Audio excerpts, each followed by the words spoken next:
Boa tarde.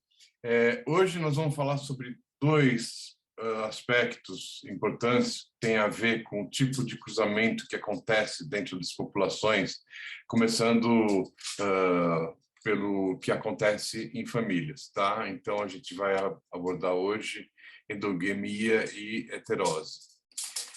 Endogamia é a mesma coisa que endocruzamento. Isso daí se refere a cruzamentos consanguíneos, ou seja, entre indivíduos aparentados geneticamente. Eu vou abordar essa questão primeiro do ponto de vista de família. Todo mundo conhece o tabu do incesto. Então, uma série de sociedades humanas proíbe ou vê com bastante suspeita, né, a questão de relações entre indivíduos aparentados. Então, aqui eu estou mostrando uma figura de uma série que passou num canal a cabo, que mostra uma relação que existia entre dois irmãos que... Eu não vou dar spoiler. Entretanto, tem algumas situações que fogem à regra. Uma das situações mais emblemáticas e famosas é a questão de acasalamento que aconteceu entre irmãos, mas isso daí era uma questão de manutenção do poder. Então, aqui nós temos uma representação dos cruzamentos que aconteceram durante uma época das dinastias egípcias, a 18ª dinastia egípcia, 1580 a 1350 anos AC, e que mostra essas linhas duplas. Elas são representadas nos herendogramas, elas estão representando cruzamentos consanguíneos, cruzamentos de indivíduos aparentados. Então, você tem aqui uma série consecutiva de acasalamento entre irmãos. Tá? Isso daí é uma forma de você manter todo o poder numa mesma família. Aqui tem um exemplo, né, de endogamia, um cruzamento entre primos de primeiro grau, né? Então a gente vai tentar mostrar aqui em detalhes qual é o problema que acontece quando você tem cruzamento entre indivíduos aparentados. Você tem aqui nesse caso a possibilidade... Ai, caramba!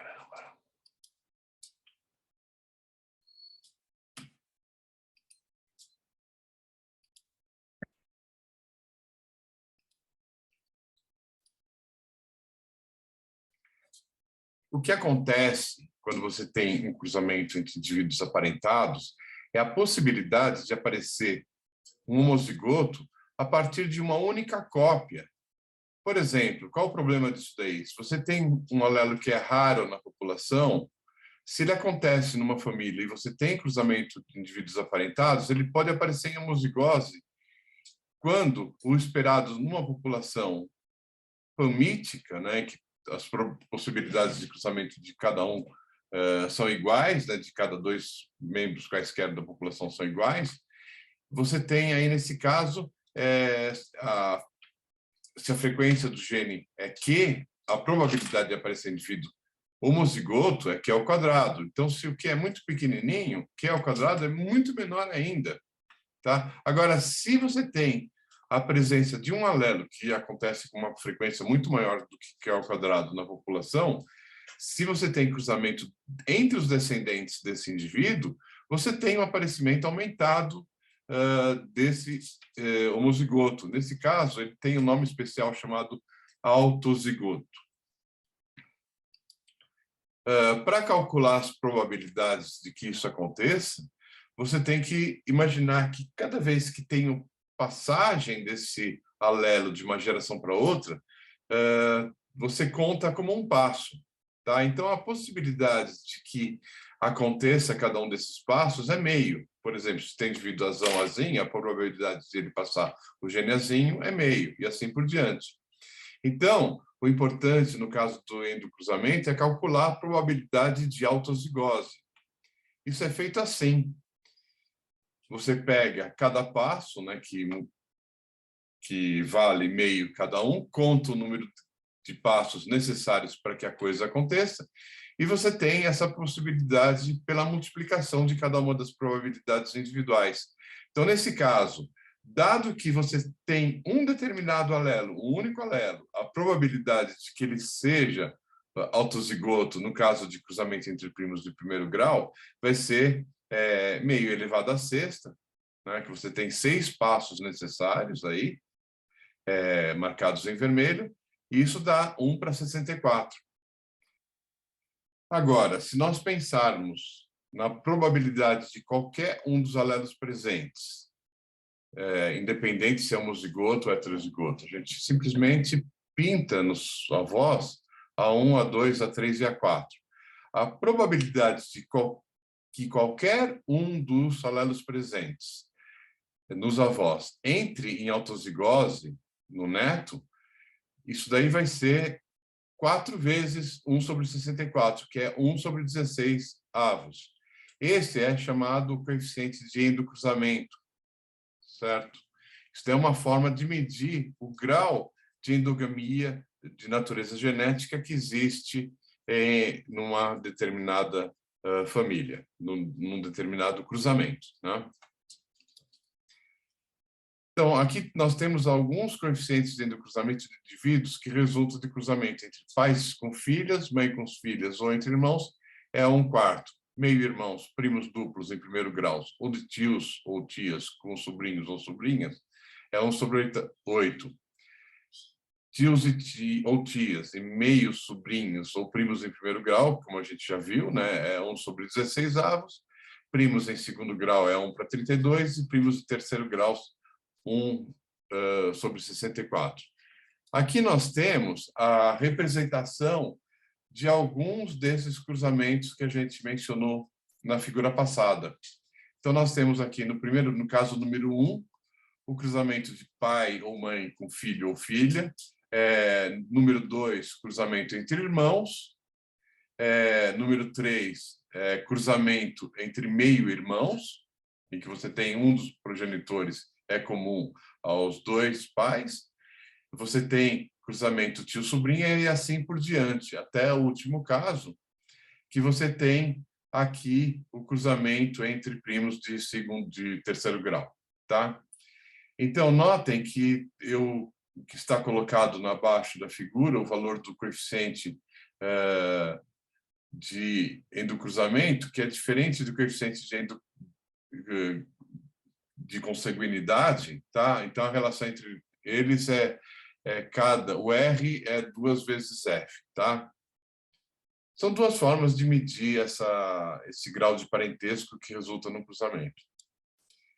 Então, só que a gente precisa notar, especialmente vocês, se forem atuar em alguma área assim, que envolva outra situação que não é estritamente genética, o que existe em termos de impedimento legal entre casamento, né, de indivíduos aparentados, consta do direito civil brasileiro, que, além da questão genética, mostra alguns impedimentos de natureza não genética, por exemplo, como padrasto e enteado, né, ou madrasta e enteado.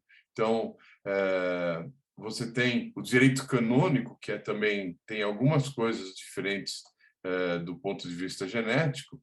E essas 2 medidas aí que eu já falei, né, que tem um teor genético bastante evidente, né, que tem a ver com essa possibilidade de aparecimento de homozigose por origem comum, né? Quer dizer, você tem um alelo que vai reaparecer em dose dupla em alguns desses descendentes.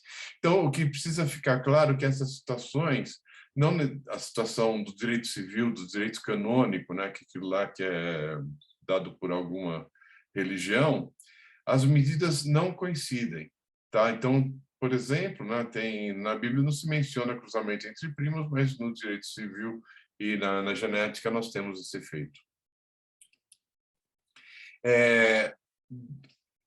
Uma coisa que a gente precisa deixar claro é que é possível, né, em muitos organismos, você fazer uma quantidade bastante grande de cruzamento entre indivíduos aparentados, por exemplo, na obtenção de linhagens isogênicas, você produz cruzamento entre irmãos por 10 gerações. E, nesse caso, você consegue 99% dos locos estarão em homozigose. Isso daí é considerado uma linhagem isogênica. Você pode fazer também, por exemplo, se você tem um determinado gene em homozigose que não está presente naquela linhagem, você pode introgredir esse gene numa linhagem para outra, fazendo retrocruzamentos. Então, você cruza se você descobriu por algum motivo qualquer que tem um gene que é homozigose, que é especial, né, que tem uma característica que você quer analisar, você pode analisar aquele gene contra um fundo, um background genético de outra linhagem isogênica, de uma linhagem isogênica. Então, você faz retrocruzamentos, sempre separando os indivíduos homozigotos com aquela característica e que você consegue introgredir num background. Então, na prática de genética experimental, com camundongos, esse procedimento é bastante utilizado. Tá? Aqui nós vamos passar para a parte populacional, então aqui é uma breve recordação do equilíbrio de Hardy-Weinberg, em que se você tem associação aleatória entre gametas oriundos de uma população, você tem as proporções de indivíduos azão-azão, azão-azinho, ou azinha-azinha, tá? O heterozigoto está errado. Tá? Eu não sei, mas faz uns 10 anos que eu uso esse slide e eu sempre fico de corrigir e não corrijo, mas agora ficou assim, tá? Então, você lembra aqui, né, no equilíbrio de Hardy-Weinberg, as frequências genotípicas esperadas de uma população que está com cruzamentos ao acaso, é P ao quadrado, 2PQ e Q ao quadrado.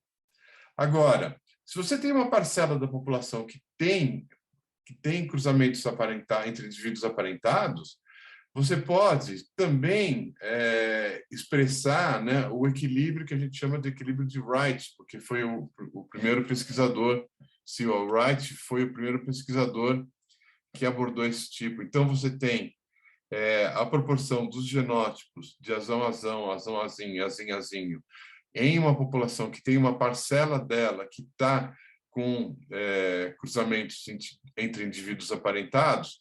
Nesse caso, você tem sempre um aumento de indivíduos homozigotos.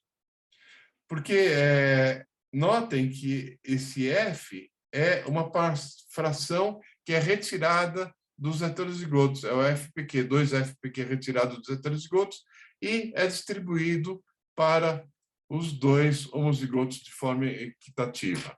Então, representando graficamente isso daí, se você imaginar esse retângulo maior aqui como uma população, tá, que tem uma parcela F de indivíduos, uma parcela F que seria, né, a gente pode enxergar essa parcela F como uma parcela de indivíduos que só tem homozigotos azão-azão e azinho-azinho. Tá? Então, você tem uma parcela 1 menos F, que obedece ao equilíbrio de Hardy-Weinberg, e uma parcela F, que é constituída apenas de indivíduos homozigotos. Tá? Então, isso é uma maneira da gente poder calcular o quanto de uma população está sendo endocruzada. Tá? Não de forma direta, o F populacional não tem a ver com o F que a gente viu das famílias. Tá? Muitas das vezes se fala que seria o F médio, né, da população, tá? Mas a correspondência não é muito simples. Tá? Uma outra situação que pode ser considerada como oposta à questão da endogamia é a situação em que você tem a produção de heterose, você tem fenômenos de heterose. O que é esse fenômeno? Ele acontece quando você tem 2 linhagens que são distintas evolutivamente, mas não suficiente para produzir um isolamento reprodutivo, em que você tem aquilo que a gente chama de vigor híbrido. Né? Você tem aqui um exemplo que acontece nos milhos, isso daí é usado comercialmente, inclusive, você tem produção de milho híbrido, em que você tem os dois parentais, P1 e P2, que eles não têm as características desejáveis para comercialização que tem o F1. Tá? Esse fenômeno já era de conhecimento de muitos horticultores, né? Antes de Darwin, já foi relatado por ele, né? Um fenômeno que acontece. O Darwin, ele estudou bastante essa questão de hibridação entre linhagens ou espécies ou variedades próximas, para justamente tentar reconstruir aquilo que seria um ancestral. E chegou em resultados extremamente variáveis, né? Um deles foi esse daí de que você tinha essa manifestação fenotípica bastante impressionante nos descendentes de linhagens afastadas, né? Não da mesma origem, tá? Isso daí é usado em vários outros procedimentos agropecuários aqui no Brasil, especialmente em São Paulo. Provavelmente a maior parte do leite que vocês obtêm é do gado chamado girolando. Esse gado vem do cruzamento do gir, né, que é um zebuíno, né, vem lá da Bos índicos, e você tem o gado holandês, que aqui eu fiz um desenhinho em cima, né, que mostra, você vê de longe o que é holandês e o que é gir. E no girolando você tem uma combinação dessas características, e conforme a dose de combinação que é empregada, você tem uma vantagem muito grande, né? Um gado que é bastante resistente, ele não é tão sensível como o gado holandês. O gado holandês é muito difícil de criar nas condições aqui de pasto, mas o gado gir, ele tem ele é muito resistente a muitas doenças. E quando você tem a combinação dos dois, você tem uma alta produção de leite, né, que é típica do gado holandês, junto com a resistência do gado gir. O que causa a heterose? Não, o que faz com que indivíduos que tenham origem de variedades diferentes, eles têm essa grande manifestação fenotípica no F1? Né? Então, tem duas possibilidades que não são mutuamente exclusivas. Você tem a possibilidade de que você tem, no caso de um loco gênico, por exemplo, se você tem uma das moléculas produzidas, codificadas por esse loco gênico, é uma molécula estável. E agora, suponha que você tem uma molécula que seja muito eficiente produzida pelo homozigoto. No heterozigoto, você tem uma mistura de moléculas eficientes e estáveis que pode se manifestar de forma bastante benéfica numa quantidade muito grande de ambientes diferentes. Então, você tem aí uma das possíveis soluções para explicar essa questão da heterose, mas essa daí não é a única. Você tem também a possibilidade de uma quantidade de interações epistáticas muito maior no ambiente geneticamente heterogêneo. Então, isso daí pode propiciar uma resposta muito melhor, muito mais variável, conforme a quantidade de ambientes que os indivíduos que são mais variáveis geneticamente eles enfrentam. Então, isso daí pode ser uma das explicações.